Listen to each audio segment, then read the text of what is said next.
Let's go, girls. Come on. From New York City to Los Angeles, Powered Up with Beck and Franklin is giving women of all ages permission to live the life they've always dreamed of. Why live in black and white when you can choose the brilliance of 3D and Technicolor? Each week, Sandra Beck and Linda Franklin and their high-powered guests will be here to cheer you on, to share their challenges, their successes, and what they've learned along the way. It's all about women supporting women. The stories and practical tips on sex, beauty, money, and so much more are designed to help you reconnect to the powerful woman you are. Fabulous knows no limits. Now it's time for you to expand your boundaries. Here are Sandra Beck and Linda Franklin.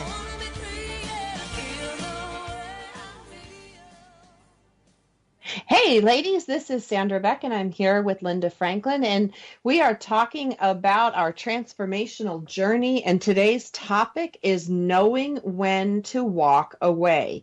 Now, I have to tell you, I didn't learn how to walk away from things probably until I got divorced. I mean, I got involved in so many things that I had no business being involved in, and it's not like I'm the world's greatest nosy Rosie, but I didn't know when to walk away. Nobody had really sat down with me, or maybe I didn't listen when, they were handing out the brochure in life that said know when to walk away. I think I missed that day.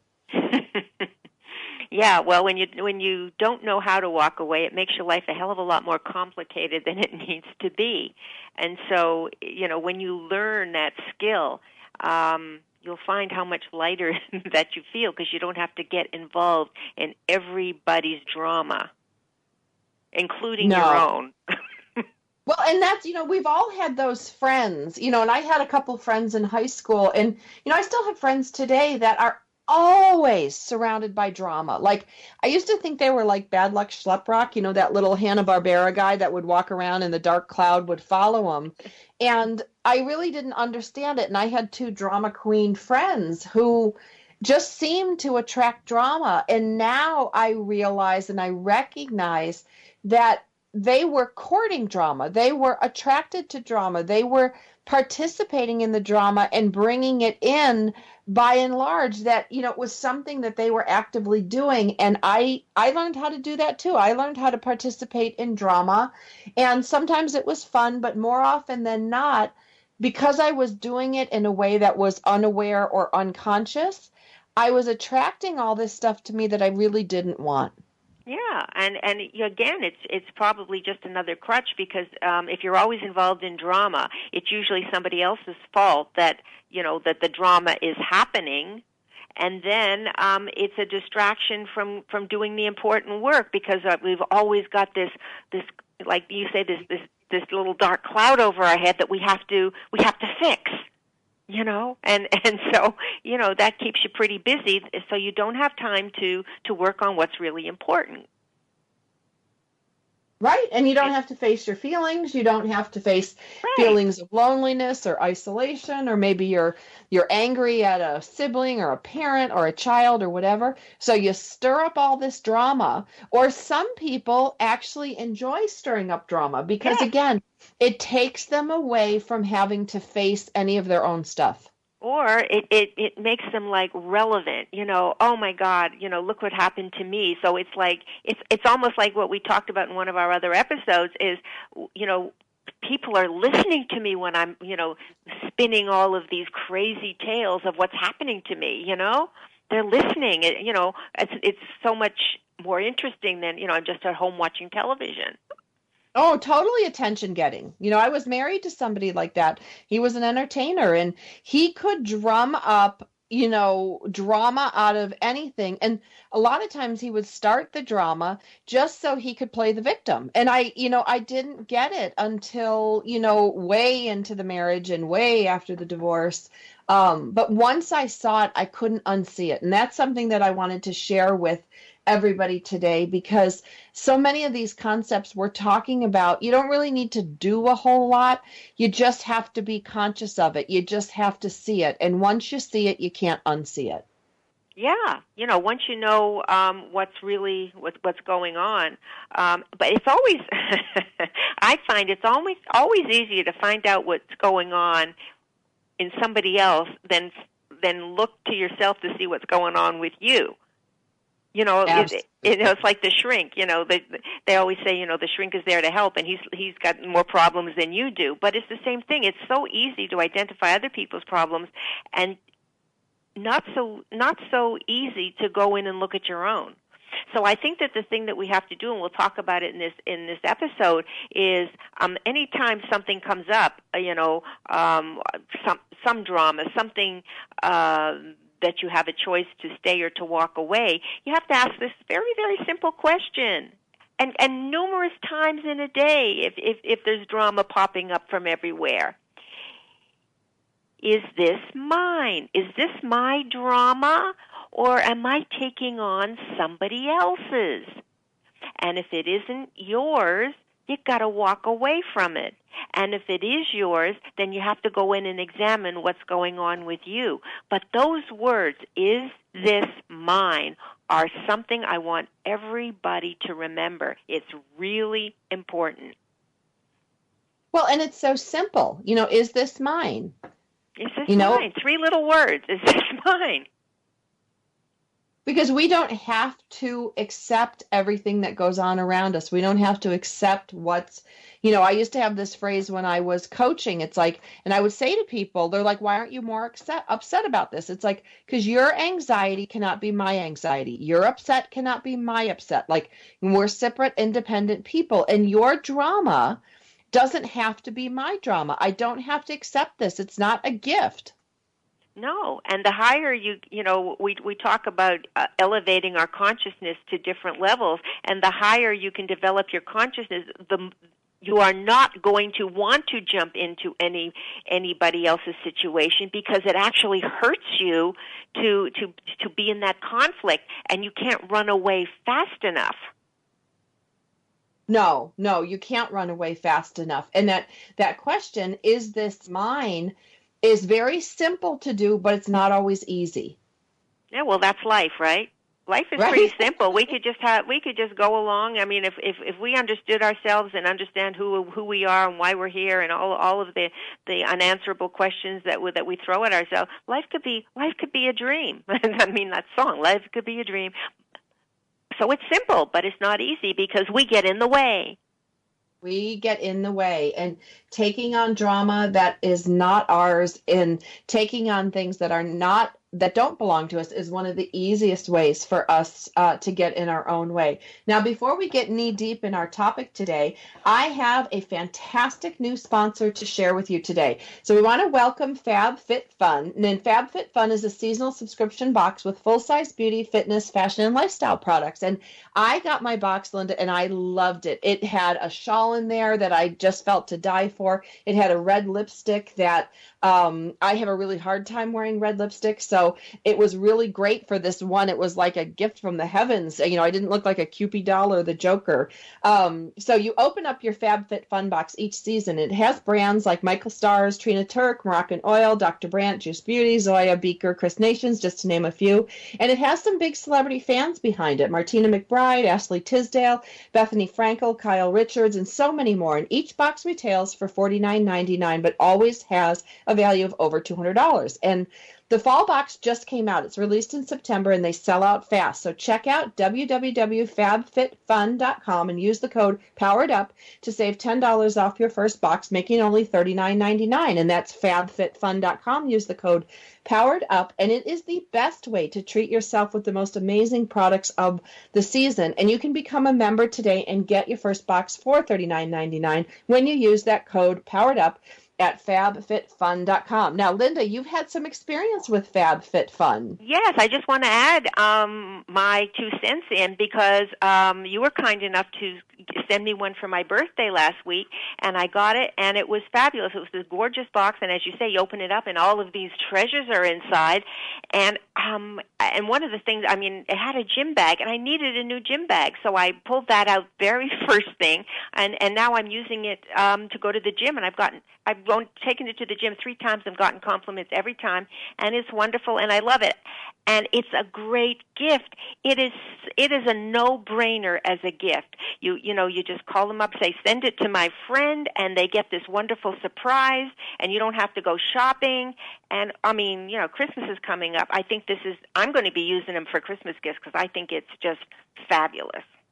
Well, and they're like a gift box, like a care package, Yeah. but a care package for girls, like a real care package with products that we want to play with or use. And I love my lipstick. I wear it every day now too. I like that, and it stays on. I really love lipstick that stays on. Not after you eat the first meal, it's gone. So yes, I've become a fan, and I thank you for being our sponsor, and thank you for gifting me with that. It was wonderful. Wonderful. So use that code Powered Up at FabFitFun.com to get $10 off your first box. Now, we were talking about what is yours, what is mine, and I'm so glad we both each got our own boxes because it would be hard to share those things. Yes. But we don't have to share drama. We don't have to share anxiety. We don't have to share this stuff.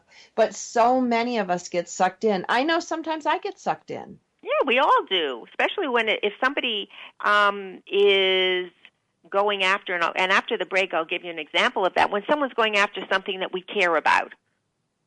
It could be our husband, it could be our kid, or it could be a dog, and they'll say something insulting, and you feel that you have to rise up and defend whoever got this arrow in them, and it only leads to more and more drama, and it spews out bad energy, negative energy, and it's a horrible thing. But and I'll give you an example after the break because it really surprised me when it happened, and I was just an observer. But when you're an observer, sometimes you just say, "Wow, I've done that in the past, and look at how ugly it is."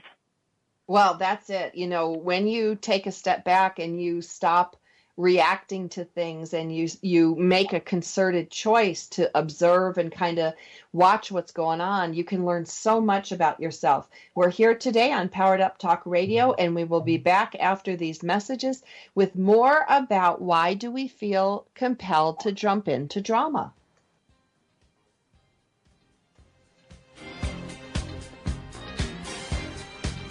We've got lots more Powered Up with Sandra Beck and Linda Franklin after these messages.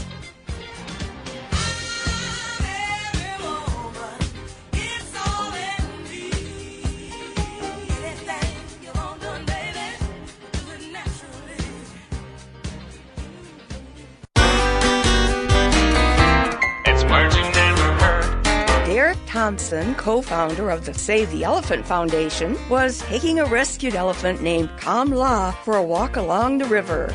As they were walking, Derek decided to stop and take a dip in the water. But when he called to Kamla, who was waiting on the shore, the elephant thought he was in trouble and came running to his rescue. Kamla charged through the water, sheltering him with her body and offering her trunk for him to hold on to. What's another word for a trained elephant? A kunki. Elephant trainers in Asia are known as mahouts. And the padded seat or saddle used to ride on an elephant is called a howdah. Kamla and her mother, Bai Tui, are among the 70 elephants the foundation has rescued since its inception. It's words you never heard. I'm Carolyn Davidson, and you can have fun challenging your words you never heard vocabulary with my free app, Too Funny for Words. Congratulations on being the proud owner of an adorable, soft, cuddly, sweet-smelling, smiling, cooing, hungry, tired, gassy, screaming little bundle of joy. So now what? Where's the owner's manual for this thing? Where are my instructions? Right here. It's Baby and Toddler Instructions with Blythe Lipman on TogiNet.com. Infant care specialist Blythe Lipman has worked with babies for over 20 years and works extensively with new parents, providing workshops, in-home visits, tips, and daily phone calls to ease those frazzled nerves. With Baby and Toddler Instructions, you can get the advice you need on how to survive and enjoy your baby's first year. For more information on Blythe and how she can help you, go to babyinstructions.com. From 32 ways to stop a baby from crying to 14 ways to get a baby to eat and so much more. It's Baby and Toddler Instructions with Blythe Lipman on TogiNet.com.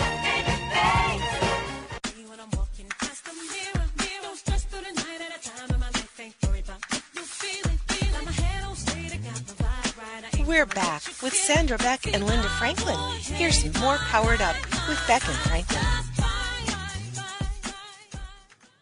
Hey, ladies, this is Sandra Beck, and I'm here with Linda Franklin. And, you know, Linda, we talk about we don't have to get involved in drama. I jumped in with both feet the other day, and, you know, it was just a simple email string with some women that I'm working on a book with. There's like 20 different authors, and somebody said something to me that really rubbed me the wrong way. It was one of those general emails that went out to everybody.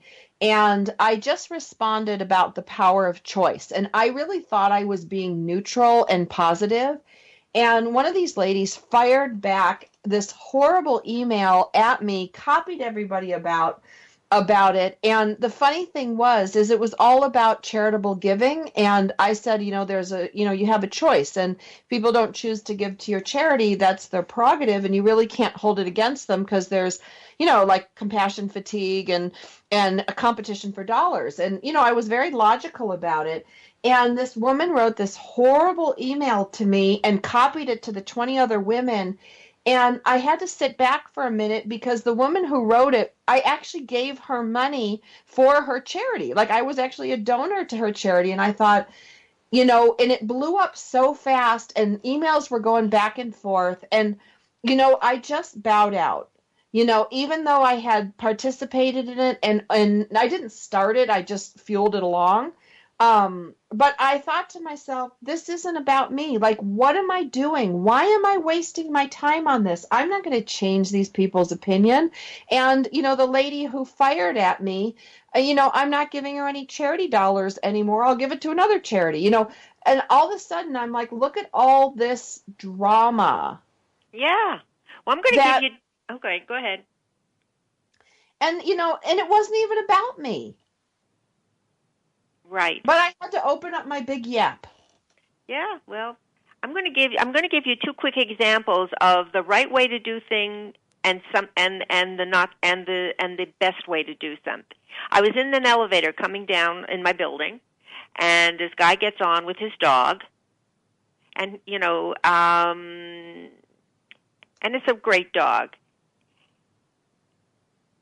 And so I was just sort of petting the dog, and then it stopped, the elevator door opened, and two women came on to the elevator. And they were standing in the front, and one woman says to the other woman, "Watch out, because this is not a nice dog."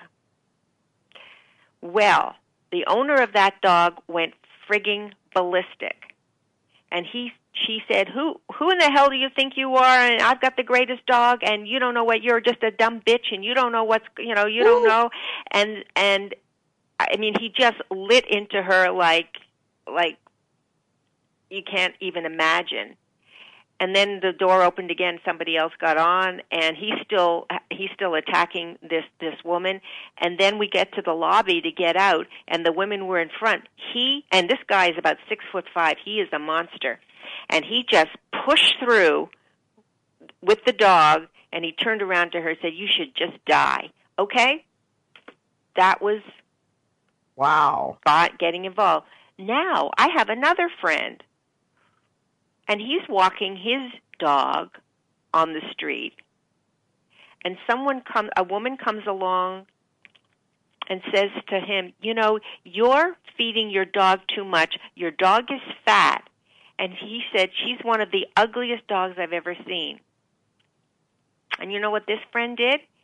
He said, "Have a blessed day," and walked on. Wow. Do you see the contrast in that? He did, you know, because he is higher up on that consciousness level, he wasn't going to get involved.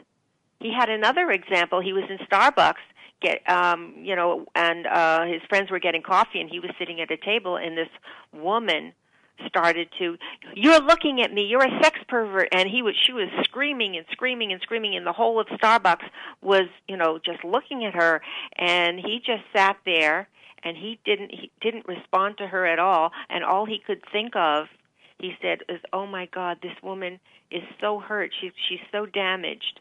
I feel so sorry for her." Well, I'm going to say It's easier when you don't know the people because then you can put them in the bucket of crazy. I mean, the principle is correct. We don't have to engage with that. But let's frame it down when it's your kid, your husband, or the people you work with. I mean, then the stakes get higher, don't you think? Yeah, I think yes. The stake, and I've jumped in on several occasions when I can say whatever I want about my husband, but nobody else can. Yes. Well, and I'm sure the same thing with you, that you can say anything you want to your kids or about your kids. If somebody else does, no, the mama bear's coming out. I understand. But that's a great test because it's not about you, it's not about your kids, it's about them and where they are. They're that sad or that mean or whatever they are, that they need to do that to feel better about themselves. It has nothing to do with you. And if we just go through that, even with people that are close to us, it has nothing to do with us. It's where they are, and they're sad, and they have to attack to feel better. We can let it go, because that's like the Christ consciousness, right? They don't know what they're speaking about, or I know the words aren't right, but you get it. Well, no, they are right. I mean, it is that, we do call it the Christ consciousness. I mean, there's a lot of words for it. Take the higher ground, there's lots of words for it, but doing it, is a whole different battle. And, I am involved in a lot of, children's events, with my kids, and it's really hard, but you just have to kind of make the decision in your head. I have one group of mothers who think my older son is he's just superior. He thinks he's so much better than everybody. And I know my older son, and yeah, he can be snotty. I mean, he's a teenager. What do you expect? But he's also very quiet. Max. And, for people, one of the moms said to me one time, she's like, wow, your son is really arrogant. And I just looked at her and I said, oh, I'm sorry you see it that way. Like, right. I didn't defend him. I mean, that's her belief. If my son being quiet and 6 foot, in 8th grade, or and he's conscious of his height, so sometimes he doesn't answer, and she wants to see him as rude. That's her problem. So what is the first thing we said on the show today? Ask yourself the question: is this mine? No, it is not mine. Let it go. Right. Because that whole mama bear thing, I get it to a point. And I used to think there was something wrong with me, Linda, because I don't want to rip somebody's head off because they say something insulting about my kid. I just look at them and like, you're an idiot. You don't know my kid. You don't know why he's doing the things he's doing. You have no idea what he's going through. And I extend that same courtesy to all of the children that are in my sphere of influence through soccer and dance and music and art and, and technology, all the things that I do in the community. Because just because we look at somebody and say they're being a jerk, they could be just quiet. They could be having a bad day. And one of the things, like my little countryisms that I love, is that everybody's entitled to have a bad day now and then. Yes, and you have to, and so the question is this mine? The answer, no, right. It isn't. You just walk away. And if it really starts to stir something up in you, is this, is this a transferring? Are these my feelings? What is there inside of me that this person is that I'm allowing to get to me? Right, because people see what they want to see. When you sit on, like, I'm going to give my soccer mom example. When you sit on the sidelines, Linda, and a guy slide tackles a girl, whether it's intentional or not intentional, you can listen to 5 different parents sitting around you. One will say that guy's a jerk. One will say that girl should have gotten out of the way. Another will say, oh, he's too aggressive. Another will say she's a klutz. Like, you can just sit there on the sideline and listen to these parents, which I love to do. And you see everybody's perceptions, and their perceptions, like the lady who said she's a klutz, the lady is a klutz. Like, people see what they want to see, and they see through their own belief glasses. Yes. If I believe everybody's out to get me, then that move was aggressive. If I believe I'm a klutz, that kid was was klutzy. I mean, they see what they want to see, but it doesn't make it real and it doesn't make it true. That's right, that's not your issue. God only knows we have enough of our own. We don't have to take on somebody else's. So right. If we just let it pass, that's okay, because chances are by next week you're not even going to remember what the heck it was anyway, and and if you do really blow up, then it's an opportunity to look at yourself, not the person that did the deed, but look at yourself and say, okay, what was it about that really set me on fire? Why? It's another opportunity to look inside and see what's going on with you. Right. Because somebody who feels insecure is going to look at Max's quietness as he's aloof.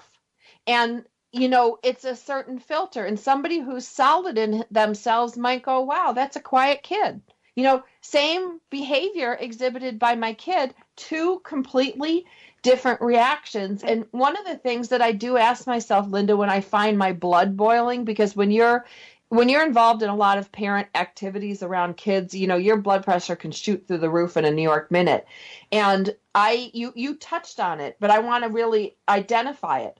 Ask yourself, is this going to matter today, tomorrow, or a year from now? Like, these people want to say something snotty about my kid. It irks me today. I'll forget about it tomorrow, and it won't be even on my radar a year from now, so why address it? Yeah, and it doesn't matter, and it's their own insecurities. It has nothing to do with Max or you. Right. And when we come back from the break, we're going to talk about some more of these things, because not jumping into something, everybody wins. Everybody wins. Even the person saying the offensive thing, the people around you, your kids, your sanity. When you talk about, winning a game and a no-win game, and we're going to talk about in the next section, Linda, about when there's a no-win, because some of these things are no-win every single time, 100% of the time. We're here today on Powered Up Talk Radio. We're talking about knowing when to walk away. We'll be back after the break. We've got lots more Powered Up with Sandra Beck and Linda Franklin after these messages. This is for all you girls about 42. Tossing pennies into the fountain of youth. This is Dee Kidd from newswithviews.com. My new book, Taking Politics Out of Solutions, is now available. Why is it nothing changes no matter who you vote for? My book covers the most critical issues eating this country alive, as well as the solutions that are already there that Congress and the agenda-driven media don't want you to know. From the disaster of our economy, why we will never have any economic freedom until the Fed is abolished, trade, the meltdown underway called Obamacare, the truth about Social Security and Medicare, and the fraudulent ratification of the 17th Amendment to the U.S. Constitution, a very big issue that affects every American. The answers and solutions are in my book that all Americans need to read, because the worst is coming at us like a freight train.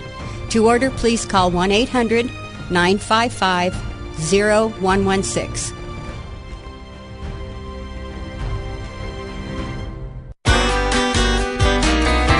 It's words you never heard. Have you noticed that no matter how carefully you put the Christmas lights away, they still come out all kringle-crangled and jitterty the next year? Christmas tree lights were invented in 1882 by Thomas Edison, and by 1900, these miniature versions of his electric light bulb were being advertised to the public. In 1895, Grover Cleveland proudly sponsored the first electrically lit Christmas tree in the White House, featuring more than 100 multicolored lights. By the next Christmas, members of high society were hosting flambustious Christmas tree parties. Of course, in those early days, the services of a wireman had to be obtained, as many people had considered electricity as a bit of a bugaboo. It's words you never heard. I'm Carolyn Davidson, and you can have fun challenging your words you never heard vocabulary with my free app, Too Funny for Words.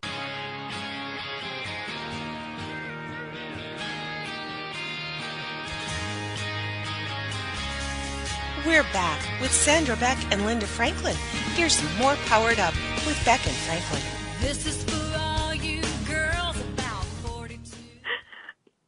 Hey, ladies, this is Sandra Beck, and I'm here with my very, very good and funny friend, Linda Franklin. And we're talking about when to walk away and how to walk away. And, asking yourself the question, is this mine? And Yeah.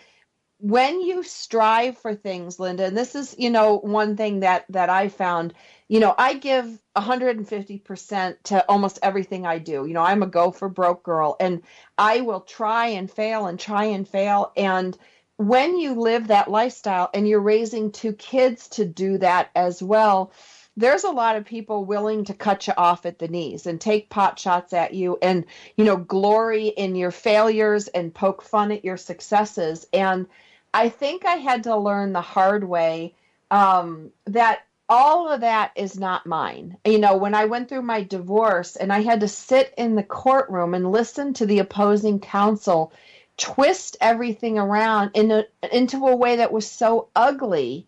And you helped me a lot with this at that time. Instead of getting emotionally involved in this, you told me to sit there and watch it like it was a movie unfolding. Sit back and watch it like you're watching a television show. And that advice you gave me was so profound, amazing, and powerful because I didn't react. I didn't react to all those awful things that were being said about me, so that when it was time for, my time to speak and my attorney to ask me some questions, I was calm, cool, rational, collected. I wasn't anything like that other attorney portrayed me. And had I not used your film strip or your film or watched TV example, that would have emotionally pushed me into the very thing that they were trying to paint me as. And so it's so important to stay a step removed from your emotions and your reactions, and stay in that place of observation rather than jumping into the drama. Because when you do, you see everybody's intentions. You see, kind of the maneuvering they're doing, and you just stay who you are. Yeah, that's exactly right. When you're in your place and you're feeling solid about what you're doing and who you are, they can't get to you, and their object is to get to you. Right. And you're just doing exactly the opposite of what they would hope that you would do. You're walking away. You're just listening. You're not retaliating. There's no rebuttal.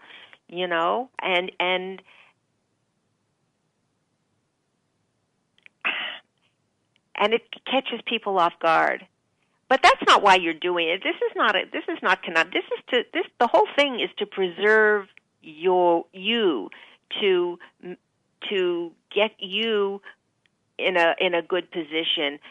Raise your consciousness so that you're not drawn into all of that. And when you do, you won't be, and it'll become easier and easier and easier to walk away every time, because you don't need to get involved in the drama. And another thing people do, and it used to, and I do it, I'm sure that you've done it, and our listeners have done it, and my partner on Wall Street, my senior partner, used to say this to me all the time, and I've never forgotten it. You'll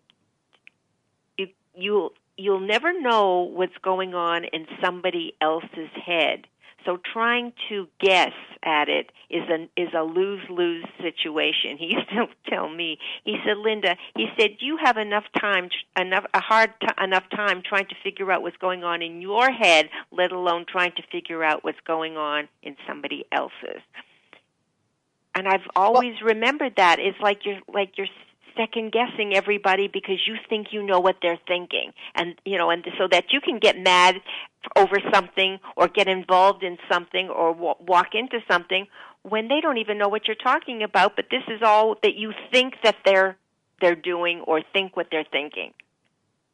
Isn't that crazy? Well, it is crazy, and I remember I remember when I was working heavily in Beverly Hills real estate, and I had to go up Stone Canyon, which is this really long canyon, to tell these two elderly people that their deal fell apart. They were selling their house, and I got myself into such a snit because I really liked these people, and they were nervous about selling their house. They hadn't, they'd been in that house like, I don't know, 50 years.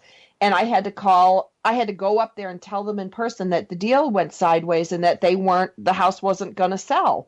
And I was so nervous, Linda, I almost made myself sick. And when I finally sat down in the living room with them and I told them what was happening, the lady started to cry, which made me just feel even worse. And I kept saying, I'm so sorry. I'm really sorry. And she goes, what? She goes, no, I am so happy. We didn't want to move. We got in this deal. We were awed by the money. But when it came down to it, we really didn't want to move. And this is great news. And, I was dumbfounded, because I learned the lesson. It's not good news. It's not bad news. It's just news, in business. But it's right in alignment with what you're talking about. I thought for sure I knew what was going on in this couple's head. And I thought for sure that's why I got myself into such a state. And had I just said, you know what, that's not good news or bad news, this is just the news, and not gotten myself all emotionally involved in what I thought they were thinking. I mean, how stupid was that? But we all do it. Well, I mean, doesn't our body tell us when we're doing something that doesn't serve us? If we pay attention, I know that if I'm talking to somebody, whether it's in person or on the phone, about something that, I might just be going along, but I don't really agree with it, or it just doesn't feel right. It could be 20 degrees below zero, and my body is, I'm sweating. I go into a cold sweat. My body is telling me, no, no, no, no, no, walk away. Your body is giving you signals all the time. We have to learn to pay attention to that too, because it's very rarely that fails. So right, we have signs. We have signs. Walk away, walk away, walk away, and we don't pay attention to them. No, because we think we know better. Yeah. We can figure this out. That this is the mind, and then the mind starts to play. Yeah, they don't know. You'll fix this. You'll fix this. You'll make it better. You can do this. You can do that. No. They're okay. They're above board. That's that mind chatter that we talk about that makes no sense at all. When our body is saying no, no, no, no, we're listening to our ego up there in our head, giving us all these cross signals, and we have we have a choice. Who are we going to listen to? What are we going to do? Right. Well, and when we get back to asking yourself, is this mine? This has been so powerful for me in my company, in my consulting, in my parenting, asking something, is this mine? It might be easier, faster, or make me feel better for me to solve this problem. But in reality, it's not my problem to solve. And when you run around trying to control everybody, do everything, be all things to all people, you actually rob the people around you of the joy of achievement, of the joy of solving their own problem. And that whole thing about what's yours and what's mine is, it can be a slippery slope, but all we have to do is have a little patience too, Linda, knowing that, we are live in a society that is breakneck speed. We want to get it done, get an answer, get this, all of that is of our own doing and our own choosing. And if we slow down enough, because you got to slow down enough to recognize the feelings that are going on in your body. I don't think most of us slow down enough to know that our stomach is in knots, or we're holding our breath, that we're even going through this stuff because we're rushing through our days at 100 miles an hour. Yeah. And what is it doing? It's in some cases it's making us sick, or it will eventually, and we're not enjoying it, and we're taking it out on the people that are closest to us. I mean, it's a lose-lose. It really is. What we want to do is we want to be proactive, right? We don't want to be reactive. Right. We want to give ourselves time to respond. And, as I worked on my notes for today's show, I really thought about it, Linda, and I put that thing up on my email last year that said, please excuse me if I take more than 3 seconds to get back to you. I'm a human being, not a machine. Yeah. And that was tongue in cheek over, people wanting responses so fast, people wanting me to create something or produce something in a technology standpoint, with a 5-minute turnaround. And, that just doesn't happen. But we are being culturally conditioned to speed. We've got texting, we've got IMing on 4 different social medias. We've got phone calls. We've got email. There's no less than 10 different ways to reach me at any given moment. And I was driving myself crazy trying to be responsive, but I'm not a machine. No, you're not, and it's only going to get more. I mean, today, just as an example, Apple revealed all their new product lines today, and now the Apple Watch is going to have cellular, so you can just have your watch, and you're going to be able to have, get phone calls on your watch, emails on your watch, without having your phone with you. So, I mean, you're going, and it's waterproof.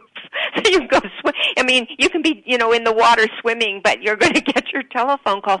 I mean, this is a double-edged sword. Yes, technology is wonderful, and everything is wonderful, but it's making us crazy. I mean, look at Equifax last week hacked into all of our credit ratings, and now 145 million people were hacked with their Social Security numbers and all of their credit information. I mean, come on. We have got to be in a place where that we can just calm down. Right, and slow down. And I'm going to leave you with this as we go into commercial break, Linda. I called a client today, a video call, because we were scheduled for it. He picked it up, and I swear to God, he was in the shower.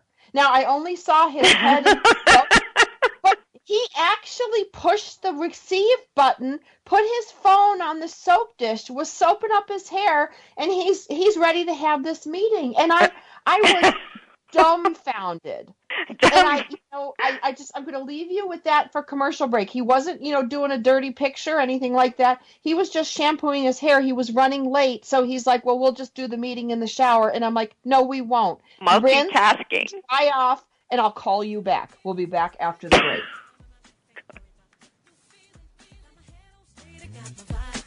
We've got lots more Powered Up with Sandra Beck and Linda Franklin after these messages.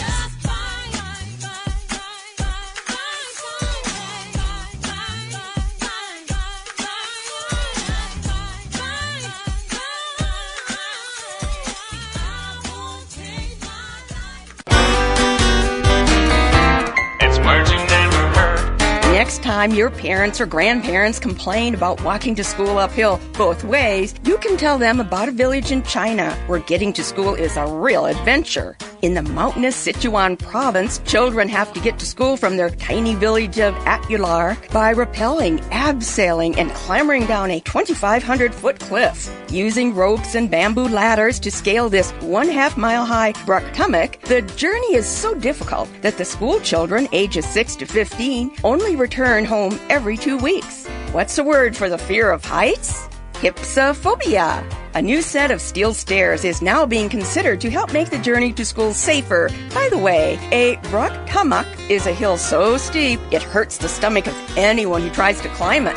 It's merging never hurt. I'm Carolyn Davidson, and you can have fun challenging your words you never heard vocabulary with my free app, Too Funny for Words. It's the Fitness Minute with fitness expert Annette Hammond.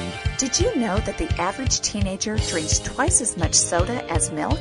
Since 1983, sugar consumption in the U.S. is up 28%. Why is that? There are several reasons, but one of the most common is soft drinks.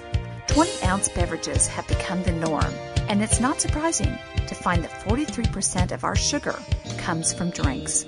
Sugar is blamed for poor nutritional diets. USDA data shows that people whose diets are high in added sugar eat less calcium, fiber, iron, protein, and many other important nutrients. Fat-free foods are also a culprit. Since sugar is fat-free, many people tend to think it's okay to eat as much as they want. Remember, that just because a food is fat-free does not mean that it's calorie-free also. For the Fitness Minute, I'm Annette Hammond.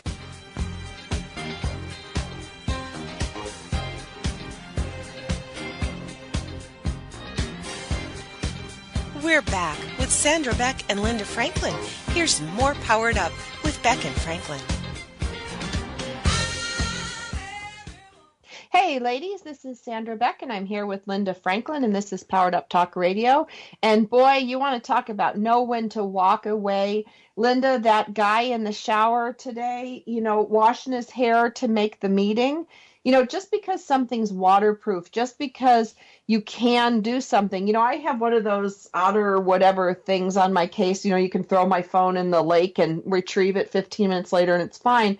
But that's because I'm a klutz, not because I want to take a call in the shower. And, when I think back to history, the Industrial Revolution, everybody was so excited for the steam engine, the industrial, or the combustion engine, the car engine, and we were so excited with all this stuff, and all we did was pollute our air, our bodies, and our water. Well, now we're getting this tech revolution, and believe me, I love technology more than the next girl and guy, but what I see is that it is poisoning our mind, our spirit, our energy, our body. 10 years ago, no one would ever pick up the phone in the shower while they're washing their hair to have a meeting. And you know what? And some people may have, if it wasn't you, some people may have had proceeded with that meeting because, that would have been, they would felt that they had to do it. No, you walked away. Right. Because this guy's an issue. He's an idiot. I mean, I don't have to get involved in that. No, I'm not watching you in the shower, and I can. What is the matter with you? This is not mine. And this is a successful person. This isn't, weirdo off the pickle boat. This is a guy who's, got a great company and a lot of great things, but our sensitivity. Because here's the thing, we're going too fast. We're going too fast. He didn't feel that he could take a shower and wash his hair and make our meeting on time, which, could very easily be solved by a text, hey, I'm running 10 minutes late. Can we push the meeting up? Of which I would say, yes, we can, or we can move it to whatever. There's all these things, but it requires you to slow down. And taking time to think about if you even want to answer. We have to start doing that again because the speed at which we communicate is not good for the human spirit. It's not good for our collective energy. It's bad for us. I mean, seriously, rinse your hair and call me back. No, and we're losing our social skills. We're not communicating with people face to face, eye to eye contact. It's a text, it's an email. And the kids. I mean, we're losing our ability to have interactive social skills, and that is one of the worst things that I think is happening because of all of this technology. Right, absolutely. I mean, technology is great. It's great to have backup. It's great to have all these duplications of contracts. There's so many benefits to it. But just like when we had to fix the car engines from the 20s, 30s, 40s, 50s, 60s because it's blowing out our ozone, we need to look at technology and go, where is it blowing holes in our consciousness? Where is it blowing holes in our relationships? You look at the fake news that's out there and the fake social media. All of this technology is telling us two really important things. Number one is to slow down. And number two, the only thing you can really trust these days is yourself. Yes. And, so many people, our followers, and if whether it's fake news or real news or watching whatever you think is real, it gets you all riled up, and it's not yours. And yet we are, again, it's easier to get involved with what's going on in Washington than it is to pay attention to what's going on with us. Right. And and all of this fast pace that you talk about in our fast-paced world, and how things are changing, from the weather to the politics to terrorism to to everything. It's a signal to us, because things are changing so fast that we have got to slow down and pay attention to ourselves and say, what part am I playing in all of the craziness that seems to be whirling around us on a constant basis? And if I pay attention to me, and if I elevate myself up, and then somebody notices that, hey, you're pretty calm with all of this crazy that's going on, what are you doing? And then maybe somebody else will want to do it, and one by one, slowly, we're going to change the consciousness of the whole world, and to get away from all of the things that we see that are really disturbing us right now. Yeah. I want to walk away. This is, this is our country, this is our world, this is our planet. Is it mine? Yeah. But what part are you playing in it, and how can you make it better? And I think that that's the question we all have to ask ourselves now. How can I make it better? Right. And to say no, or to say this isn't okay, or, call me back when you get out of the shower, setting limits all around you is the way you preserve your sanity. It's the way you preserve your energy. That Apple Watch phone X thing that's coming out, which is great. That's Apple's. Like when you ask, is this yourself? Is this yours or is this mine? That's Apple's. That's great that Apple's doing that. But when I look at myself, Linda, and I look at having limits and boundaries and respect for myself and my time for me, I don't want my phone going off in the pool. I don't want to be sailing with friends and take a call on my watch. Now, some people might want to do that. But for me, I don't want technology to invade so much into my personal and private life that I become accessible to all people at all times. That would drive me insane. Yes.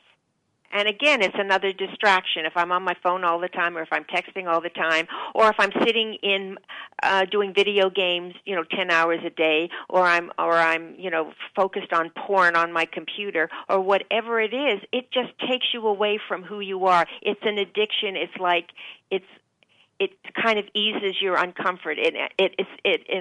I think we can add all of these things to our list of addictions, because they're changing. It's not only drugs and alcohol and gambling and shopping and all of those things anymore. Now it's technology. It's the video games. It's the pornography. It's being glued to your phone. It's people sleeping with their phones. I mean, people having meetings and what is that? It takes you so far away from who you really are and what's important. It just keeps pulling and pulling and pulling, and we're going to have to. It's like tug of war. We have to pull in the other direction. Well, and the only one who can do that is you. Yes. And sometimes you're going against the tide, but you have to. It starts and ends with you. Well, and it's funny, when you say that, like one of the things that took my clients back a little bit, but you know what? They all responded favorably, in the end, when I said, look, Sunday is the only day that I have with my kids without company, without sports, and it's important for us as a family to have this time without interruption. So I don't answer emails and I don't answer work calls on Sunday. And it took some of my clients aback a bit, because they were putting themselves available 24/7. And when I said that, do you know, I started seeing their client emails go out that they were doing the same thing, because one person gave herself permission to step away from the rat race, to step out of technology, to say, you know what, this is mine and this is yours. Your business is your business, but my business is peace and quiet on a Sunday with my family. Like, that's mine. Yeah. And we had never had to draw these lines before, probably in human history, because the technology has changed. Yeah, but but even those little, the stories that we have, with the dogs and everything. Again, any time that you're feeling that uncomfortable feeling creep up in you, no matter how it manifests in your body, you just have to keep asking yourself the question: is this mine? If it isn't mine, I have to walk away. It is not worth putting myself through that angst. It just is not worth it. It's more important that I stay in my good place, because that and that's what it's all about. If it's not mine, and if it is mine, and you can honestly say, yeah, I'm playing a part in this, then you have to go in, examine what part you're playing, and work it out inside of your body so that it goes away, that you let it go. Right. Right. And knowing when to walk away and knowing when to set limits. And you know what? If clients go away because they don't like my Sunday, rule, then I'll find new clients. And if you're in a relationship, they will find you. You won't even have to look for them. They will find you. And that when you're in that on that plane of just being calm and cool and collected, and your energy is so strong and so good, people come to you. They'll find you because they want to be with you, whether it be clients, friends, boyfriends, husbands, whatever. They recognize that in you. You're just a calm, cool, smart, conscious person that they want to be around. Absolutely. And that's, success in life is all about mastering yourself. We talk about, the different things that we need to master. They master the voices in our head. We master letting go. And today we talk about mastering when to walk away. Yeah. And it's really going to serve you, and you'll find your life is a heck of a lot more peaceful when you do not have to jump in all the time. Just stay in your lane. Know what's good for you and stay there. Yeah, stay in your lane, boy. That's a big one, Linda, and asking yourself that $1 million question that you gave us today, which is this mine? And if it's not yours, don't take it. If it's not serving you, don't accept it. And if you don't want it, you don't have to. And that's the beauty of mastering yourself and mastering who you are, because you know what? Everything else will shift around. Just like water will shift around a rock, all of this will pass. It'll shift around the rock in your life, and you can, we give you permission today to ask yourself, is this mine? And then we empower you to do what you need to do. We'll be back again next week.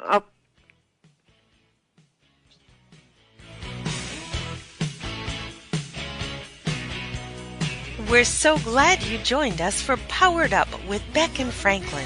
Sandra Beck, Los Angeles-based single mother and technology company owner, knows what it's like to be fit, funny, and fantastic in your 40s. Linda Franklin, a New Yorker with a successful marriage and